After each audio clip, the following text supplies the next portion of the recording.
A Rádio USP apresenta USP Analisa. Meia hora analisando assuntos atuais que envolvem a vida do cidadão e da universidade, sempre com um convidado especial. USP Analisa.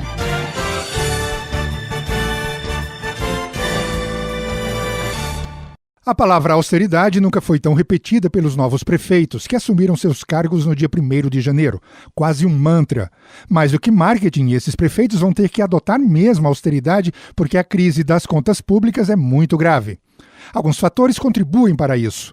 A principal delas é a crise econômica, que diminui a atividade produtiva, afeta a arrecadação tributária e faz despencar o repasse aos municípios. Para discutir essa questão, o USP Analisa de hoje recebe aqui no estúdio os professores João Luiz Passador e Edgar Monforte Mello, ambos da Faculdade de Economia, Administração e Contabilidade da USP Ribeirão. Por que esse discurso monotemático de austeridade aí que tomou conta dos prefeitos que assumiram agora no dia 1º, professores? Professor João Passador. Bom, todo final de mandato, início de mandato, eu acho que tem dois, na verdade acho que tem duas origens. A primeira é de ordem formal mesmo. A gente tem uma lei de responsabilidade fiscal, tá certo? Os prefeitos têm que fechar suas contas, os que estão saindo, inclusive os compromissos de fato são bastante exigentes nos termos da lei, não é? Se você responde aí civil, administrativa e penalmente sobre as suas irresponsabilidades, né? Então, assim, em final de mandato você já tem esse tipo de atitude dos prefeitos. Os que estão entrando normalmente herdam as dívidas, os estoques de dívidas. A gente está de fato passando por um período difícil. A diminuição da atividade econômica tem impacto sério sobre a arrecadação, a composição da massa tributária, tá certo? Se você diminui a atividade econômica, você tem menos fato gerador, né? Então as prefeituras estão mais empobrecidas do ponto de vista da arrecadação, sendo que tradicionalmente as prefeituras são empobrecidas. A gente está falando numa estrutura tributária onde a concentração maior da massa de arrecadação fica na mão do governo federal, no governo estadual, em geral os municípios muito pobres, aquela ideia da política do pires na mão e tal. Então, a discussão hoje sobre austeridade é uma exigência da contingência mesmo, né? Da mudança de governo, do início dos mandatos, e de fato os prefeitos estão aí com os cofres vazios. Eu vejo um tripé, professor Edgar, essa questão que o professor Passador falou, né? A crise aí, todo mundo com o pires na mão, a questão da corrupção, vindo à tona e revelando, né, as falcatruas que existem nas mais diversas prefeituras Brasil afora, incluindo Ribeirão Preto aí, cujo, né, prefeito Duarte Nogueira herda 2 bilhões e 100 milhões de dívidas, muito proveniente aí de desfalque, de roubo, e também a questão do terceiro tripé, que é a questão do Pacto Federativo, né, que divide mais de 70% do que se arrecada fica para a União, 20 e poucos para o Estado e sobrando menos de 10% para os municípios, são mais de 5 mil municípios. Eu estou errado nessa análise? E aí o que pesa mais? Não, Ferraz, você está correto. Na verdade, a gente está vindo de 2 anos de recessão. Então, 2 anos de recessão, a arrecadação caiu muito. Então, caiu a arrecadação, aperta o setor público. O setor público não é fácil de cortar gastos. Então, tem essa primeira coisa, porque o setor público tem uma série de comprometimentos quando faz seus gastos. Então, cortar gastos do setor público não é fácil, e ainda mais com 2 anos de recessão. Segundo, a questão do Pacto Federativo. O Pacto Federativo, de fato, penaliza muito o município, que é um executor de política pública. Então, aí, o governo federal ele fica mais livre para realocar as despesas. O município é exatamente o mais próximo executor, é aquele que tem que fazer acontecer as coisas. Então, esse vai sentir mais a hora que corta os repasses. Corta porque caiu a arrecadação. E aí, caiu a arrecadação, aquele que é o executor mais próximo vai sofrer mais. E, finalmente, essa questão da corrupção. Assim, a maior parte dos municípios, eu estava vendo até um levantamento de uma ONG que analisa isso, a maior parte dos municípios paulistas não teve problema, mas alguns, e geralmente isso é uma coisa interessante, as prefeituras de médio e grande porte que acabam sofrendo mais isso, porque a hora que você está mudando o patamar do município, os volumes mobilizados são muito maiores e muitas vezes os controles são tênues. e a hora que tem o mau uso, e a hora que você tem o problema do desvio. Então esses prefeitos assumem com esse pacto de austeridade até para poder renegociar contratos, tentar tirar as gorduras, que é uma necessidade nesse momento.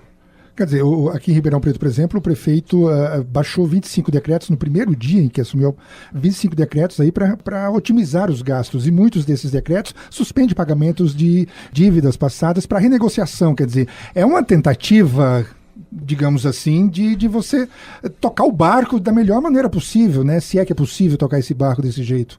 Bom, eu acho que esse fenômeno também é importante, mas obviamente é sempre uma faca de dois gumes, né?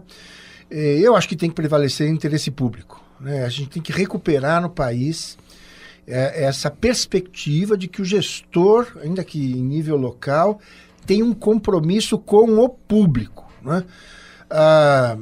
Honrar contratos é uma coisa importante, mas tem que ser dentro dessa perspectiva. O lado ruim é que, se você começa a não cumprir os velhos contratos, você cria um pouco o fenômeno do gato escaldado, né?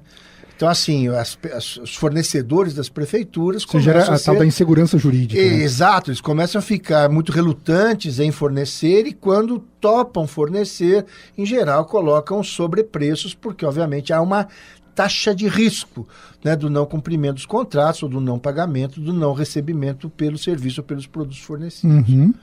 Então, eu acho que é uma medida momentânea importante, mas obviamente precisa existir um esforço de gestões para você conseguir aí uma carteira de bons fornecedores, com relações continuadas, longevas, que de fato melhorem a relação de eficiência, ou seja, os parcos recursos das prefeituras. Esse é o grande esforço do gestor, né? Você produzir máximos benefícios com limitação dos fatores de produção disponíveis. Obviamente que nessa negociação, na rede, né, de stakeholders que envolve a atividade de ação das prefeituras, é importante você ter esses compromissos que obviamente diminuem os custos, barateiam a atividade de gestão. Ok, vamos fazer um breve intervalo, daqui a pouco a gente volta com o segundo bloco do USP Analisa.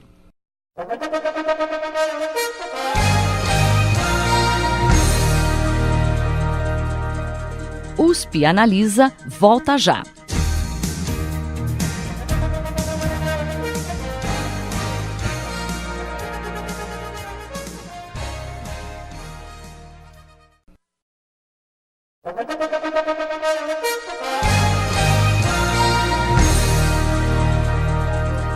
USP Analisa está de volta.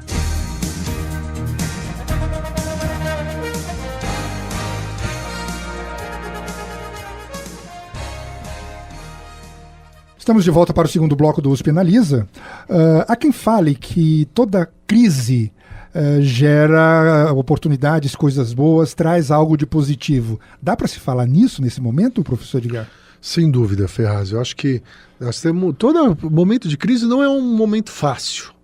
Só que o momento de crise faz a gente pensar muito e, ao mesmo tempo, vislumbrar, buscar soluções.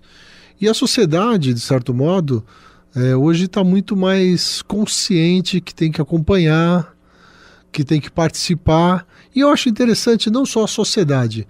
Muitas vezes o próprio poder executivo está sentindo a necessidade de deixar mais transparente suas ações. Então você pega. Ela está sendo cobrada nesse sentido, né? Isso é um movimento que acontece não só no Brasil. O Brasil é chato porque a gente está num momento de crise aguda.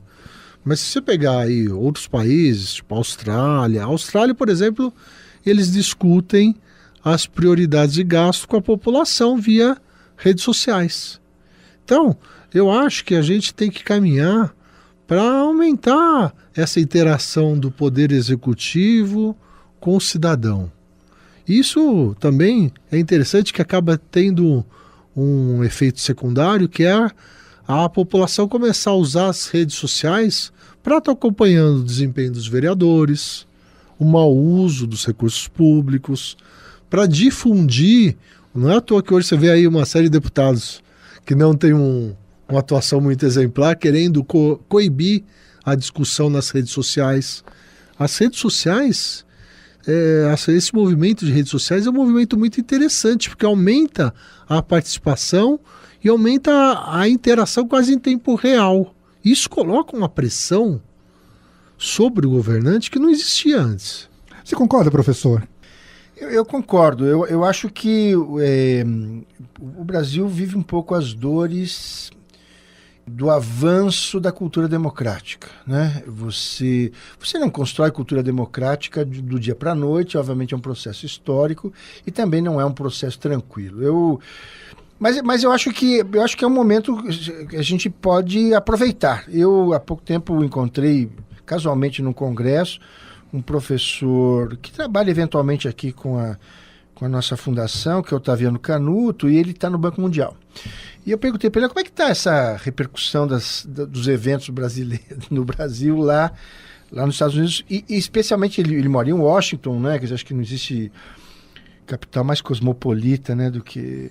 Ele falou assim, olha, as pessoas estão animadas e invejosas em alguns sentidos, né?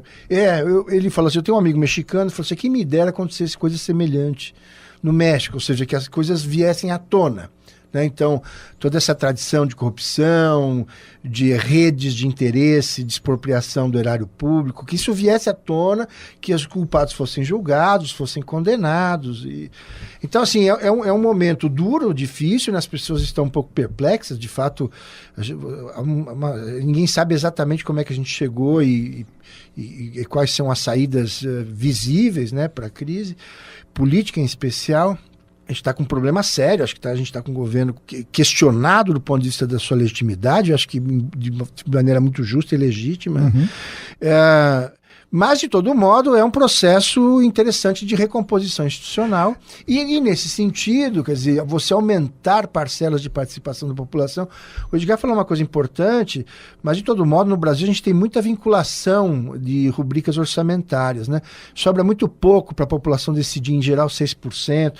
Com a maior flexibilização dos orçamentos, né, há uma mudança da legislação visível, você pode ter uma maior participação e as pessoas decidirem para onde devem ir, de fato, os investimentos públicos. Eu gostaria de retomar um ponto que vocês dois tocaram aí, no seguinte sentido, quer dizer, eu percebo que a gente está passando por um momento de transição em que o agente público, historicamente aqui no Brasil, principalmente, ele atuava como agente público, mas muito por baixo do pano, atuava para atender a seus próprios interesses particulares. E existia uma pressão agora nessas eleições para que houvesse essa quebra de paradigma. O Dória se elegeu prefeito de São Paulo com um discurso de gestor, de que ele não era político, ele era um empresário bem-sucedido, ele era um gestor. E ele ganhou a eleição no primeiro turno com esse discurso. Aqui em Ribeirão Preto, o prefeito montou seu secretariado aí tendo como critério a qualificação técnica para ocupar os cargos. Quer dizer, há essa mudança? Vocês sentem que podemos ter um Brasil melhor a partir daí?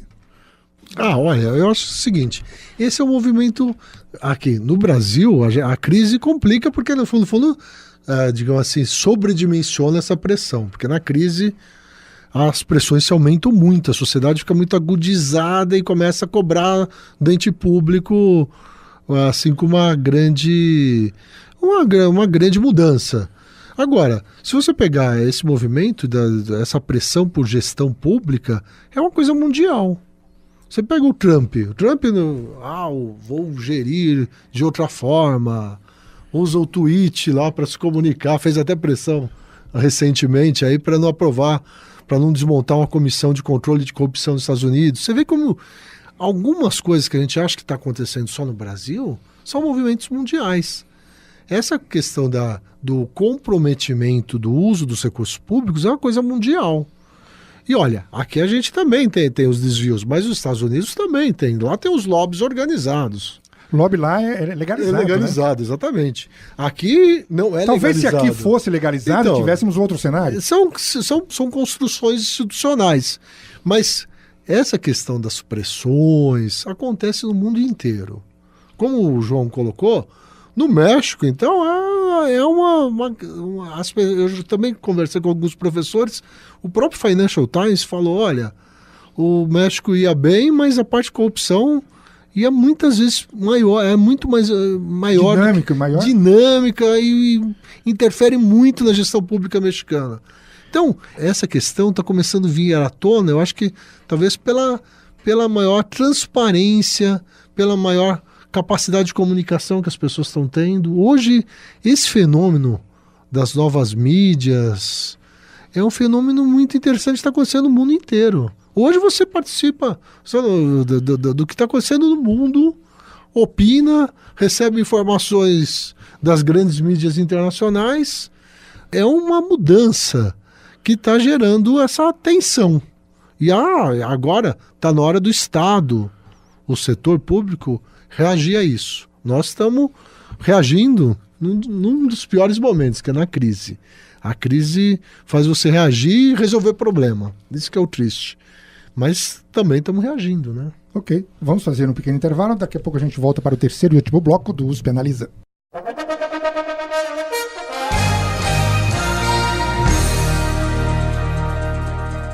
USP Analisa volta já.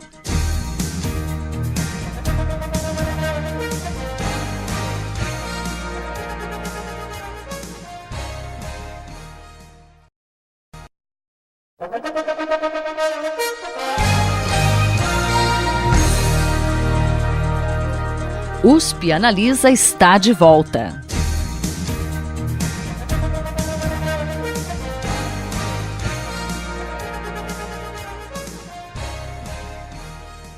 Vamos lá, estamos de volta para o terceiro e último bloco do USP Analisa dessa sexta-feira. Professor Passador, gestão pública nas administrações das prefeituras é o que vai pegar? É o que já está pegando? Eu acho que sim. Mas a gente também precisa tomar um pouco de cuidado com esse discurso. Eu estudei profundamente, os anos 90 foram os anos do gerencialismo, né? Isso aconteceu no mundo inteiro, né? Gerhard Schröder, Anthony Giddens, e chegou aqui no Brasil, né, no governo Fernando Henrique, e o grande demiurgo era o professor Bresser. Mas eu me lembro, eu participei de um congresso em Madrid em que ele teve um debate, o Luiz Carlos Bresser Pereira teve um debate com o Bernardo Klicksberg. E o Klicksberg falou assim, olha, tudo bom, está tudo certo, as ferramentas de gestão são importantes, etc., mas porém, o gestor público tem que ter um outro padrão de compromisso. Quer dizer, você tentar aplicar o padrão ético empresarial dentro do setor público pode ser um grande risco. Porque, no fim das contas, o objetivo final é a reprodução do capital para o setor privado. Para o setor público, a ética é outra. Quer dizer, a ideia é você, com os recursos limitados, fornecer o máximo possível de possibilidade de consumo homogêneo para a população de interesse. Então, a formação desse gestor novo para o setor público extremamente carente sim, grandes domínios de ferramentas de gestão. O sujeito tem que entender como é que administra patrimônio, o cara tem que entender como é que funciona a gestão física de estoques, o cara tem que entender de logística de transporte, mas ao mesmo tempo tem que entender que toda essa mobilização dos recursos de gestão tem que estar destinado ao interesse público. Eu reforço isso, inclusive, no início da minha fala aqui. A gestão do interesse privado visa lucro, a gestão do interesse público visa o bem-estar. Sim, essa é a ideia. E eu acho assim, você pode usar razonete, por exemplo, para mensurar patrimônio, atividade econômica, mas o objetivo final, essa atividade meio, a atividade fim tem que visar o bem coletivo. Por isso que às vezes essas propostas gerencialistas, às vezes até têm vida curta, né? Você vê que em Minas teve um certo sucesso, mas também a população deu um recado. Não basta ser só eficiente, você tem que ser eficaz e você tem que ser efetivo. Quer dizer, a população tem que perceber os benefícios da atividade de gestão para a sua felicidade e do ponto de vista longevo também. Quer dizer, tem que se perpetuar ao longo do tempo. Professor Edgar. Eu queria só complementar. E a própria gestão pública é muito mais complexa. Gerenciar benefícios é muito mais complexo. Porque benefícios, primeiro, você não... Numa empresa, você tem o poder, quase assim, executivo e muito mais unificado. Você gera lucro. Benefícios exige discussão. Eu mesmo conheci um prefeito, há pouco tempo era um empresário que assumiu uma prefeitura. E foi um fracasso. Por quê? Porque, na realidade, ele não conseguiu perceber essa complexidade maior do setor público. Primeiro que você não é o todo-poderoso, você tem que negociar acordos.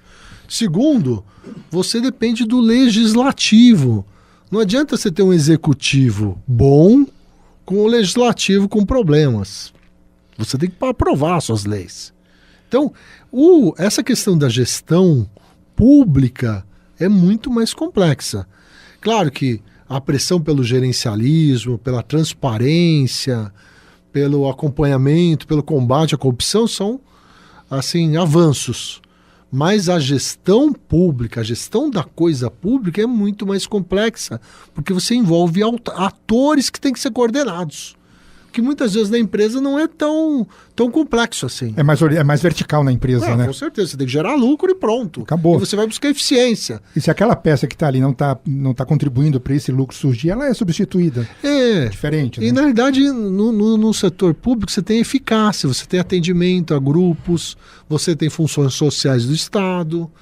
Você teve a Carmen Lúcia aprovando uma continuidade da operação do Rio, mesmo em situação que o Poder Executivo tinha vetado. Por quê? Porque funções essenciais do Estado não podiam deixar de ser exercidas. Então, cuidado, a gente tem que tomar cuidado, né, nessa transposição do setor privado para o setor público. O setor público é mais complexo. Eu acho que essa colocação do Edgar é importante, talvez seja importante também te voltar a ter a sensação muito refinada do conceito de política. Política com P maiúsculo. Em geral, as pessoas confundem política com política partidária. A política é maior que isso, né? A origem da palavra política é polis. Polis significa cidade. Quando você concentra espacialmente pessoas, você potencializa o conflito, portanto, você exige que essas pessoas estabeleçam pactos de convivência. Então, o nobre da política é isso, né? Um sujeito civilizado, um sujeito que me trata com urbanidade, é aquele sujeito da cidade, e que, portanto, exige isso. Quer dizer, há pactos formais de convivência, é isso que a gente está tentando recompor, né, no Brasil, para a gente avançar dentro das nossas instituições da civilização que a gente quer se inserir. Quer dizer, a gente quer ser um país civilizado e, portanto, a gente tem que ter política, a gente tem que ter políticos, a gente precisa passar um pouco esse momento da super raiva, de ficar jogando bola e granada em cima de Brasília, esses WhatsApps que a gente recebe, né? Para entender que se a gente escolheu o regime democrático representativo, a gente precisa entender como é que ele funciona e, obviamente, tentar aperfeiçoá-lo e não jogá-lo fora como a água do banho com a criança, né? Não faz o menor sentido. Então, acho que amadurecimento institucional, acho que é a palavra de ordem. Amadurecimento institucional. Sim. Tá. E o João colocou uma coisa importante. E eu acho que, embora a solução democrática ela exija o embate, a discussão de ideias, ela ainda é a melhor solução possível. Porque às vezes tem essa tentação de querer atuar como um ditador. A ditadura tem um custo muito alto, a gente já viu isso no passado. E o pior é que o ditador, uma vez colocado, ele não quer sair. Em geral demora para ser... Demora.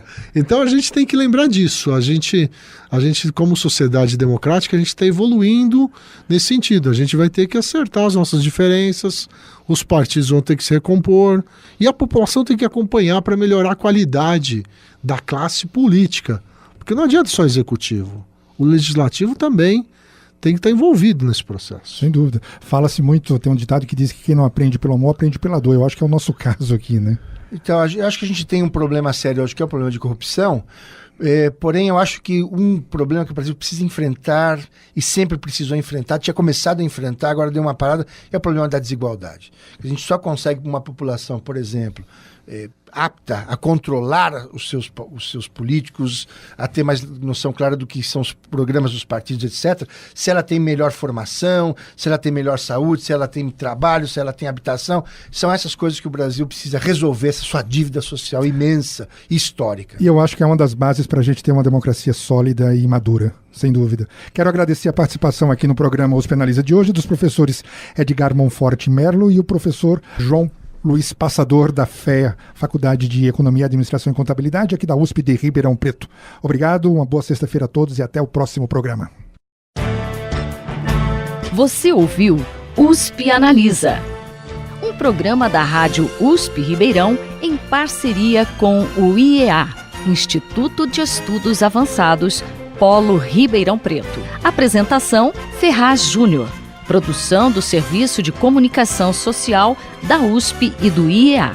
Coordenação, Rosimeire Talamone.